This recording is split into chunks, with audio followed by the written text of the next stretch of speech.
want to hear some free agent frenzy nightmare fuel? The top remaining UFAs are Besser, Gavrikov, Ehlers, Granlund, and I hope this isn't Ryan Suter, but Suter. Pierce. No, Puce. Yeah, okay. Suter, the center out in Vancouver. Okay. But the fact that he's in the top 5 is an indication of what's happened here. So to recalibrate what has happened, I'd say even in the last 3 or 4 days, because again, like John Tavares signs on Friday, and there were other deals over the course of the weekend, like Noah Dobson being traded. Oh yeah, that seemed. You're right. Hey, those seems like 3 years ago. Man. That could you could have. If you told me those happened last year, I'd be like, yeah, that sounds right. Yeah, we already know that. We haven't even talked about the draft and how that all looked and transpired and broke down. I felt bad for the Hagen. Was it the Hagen's kid? Hagens. Yeah, to Boston. And thanks for drafting me, guys. I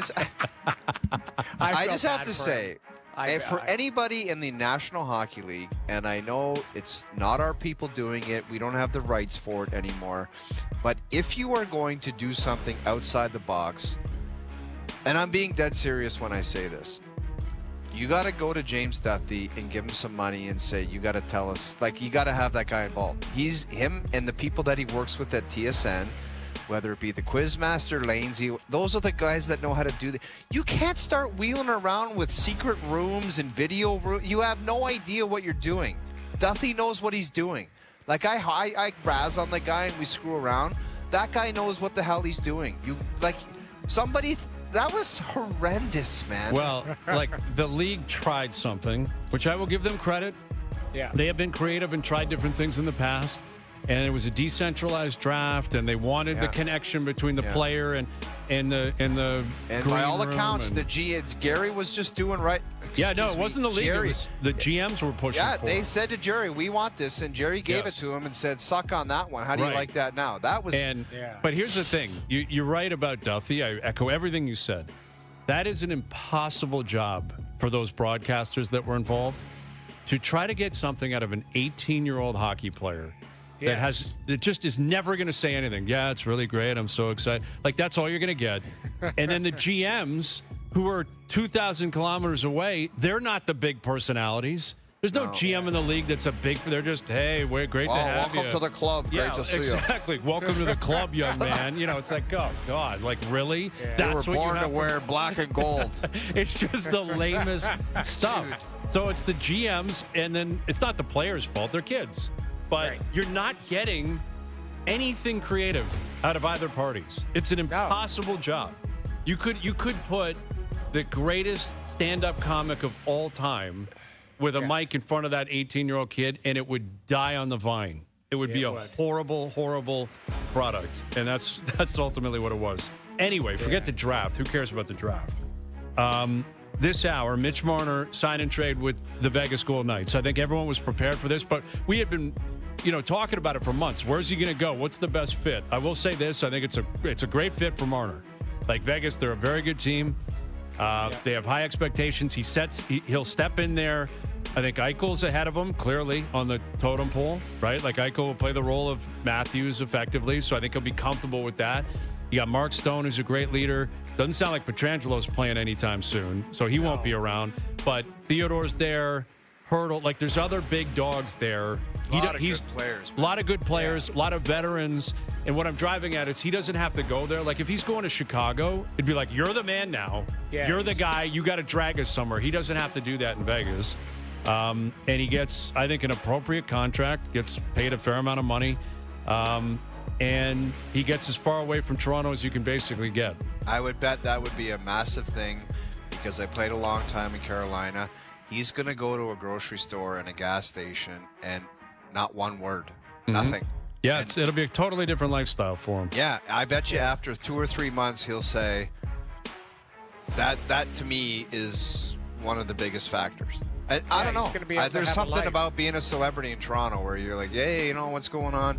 Don't tell me that not everybody gets a kick out of that. Like, Well, he just his life will be different. Oh, A that's lot what it is. different. And that's part of the appeal to him, probably, Jamie. But there'll be pressure within the organization, Noodles. Of course, right? Like he better 100%. pull his weight and help them win. The business of hockey has not changed. And put it this way, Vegas is in win or lose or win or bust mode as well, and they have been since the minute they stepped into the league. That team made the finals in their first year. They won a Stanley Cup in their 6th year. They're trying to get back there, and they felt they had a really good team last year that came up short. Now they didn't have their goods against Edmonton, and Edmonton played very well, but that team's really good. And regardless if he's got 8 times 12 or whatever, the pressure's on him to perform. It's just a different type of – the business of hockey is still the same. Everything that comes with and outside of it is going to be a lot different for his life. I think it's – listen, the lifestyle is big, but I'm not sure the grass is going to be greener on the other side because of a couple of different things. In Toronto, like his experience as a Leaf, he was granted an easing in process, right? Like when the 4 of them arrived, the 3 of them arrived, Matthews, Nylander, and Marner, they were, Right. It was so celebrated that they were here. The team had been a disaster for a decade prior. It was hope. It was hope, and they didn't have to do anything for 3 or 4 years. Nothing. Like they made the playoffs their first year, and that's all that had to happen. The second year, thanks for going back. Like once they got through the 3rd or 4th year, then it started to change. The tune started to change. You're not going to get that in Vegas. He's aware of that, but you're not getting an easing in process in Vegas. Right. You better hit the ground running. Also, there was an element of protection from the other guys who came in with him, right? Matthews and Nylander and then Tavares. And the Leafs did a very good job of protecting him. In Vegas, like you're the big fit. He may be the highest paid player on the. Well, he will be. $12 million is the highest paid player on the team immediately. Yes. So if you're again, I'm not talking the fan in Vegas. I'm talking the organization saying there's no. You No don't. Foley. Yeah, I'm not going to talk to that guy. Mark Stone's won already. You better do it. You got to do it. Mark Stone's won for me. Jack Eichel's won for me. What are you going to do for me? Because Bill Foley, you just mentioned the owner. I just gave you more money than I've ever given anyone in my life. Yeah. You better and step in and play. You're not going on the ice with the best goal scorer in the world at every shift anymore. Eichel's a great player. Yes. He's one of the best two-way players in the league, but you're going to have to make some things happen out there. That's what I'm curious to see how it's going to play out because he's been so good here for so long. But he hasn't exactly been going out on the ice with a bunch of turkeys. Like he's been going. He's played with either Matthews or Tavares basically his whole run here for the most part. It'll probably be either Eichel or Hurdle, which are 2 very good players. Very good. The other thing too is keep in mind this is something that I know you guys may scoff at a little bit. The West plays a lot different style than the East. The West is bigger and more physical, and that's the East is skill and people are going to say, well, the Stanley Cup winners are physical. 100%. I'm just saying the Western Conference as a whole, that style is a lot different. And that team, that Vegas team they're big, they're physical. He's going to add skill, but his game might have to adapt a little bit to the way that Vegas likes to play. Bruce Cassidy's going to say, this is how we forecheck. This is what we do. It's a different style. It's a different thought process, the way that they play hockey in Vegas compared to Toronto. Yep. It's not right or wrong. It's just different. So he's going to have to – there's going to be an adjustment period, too, where he's going to want to make a play, and they go, oh, well, we do this.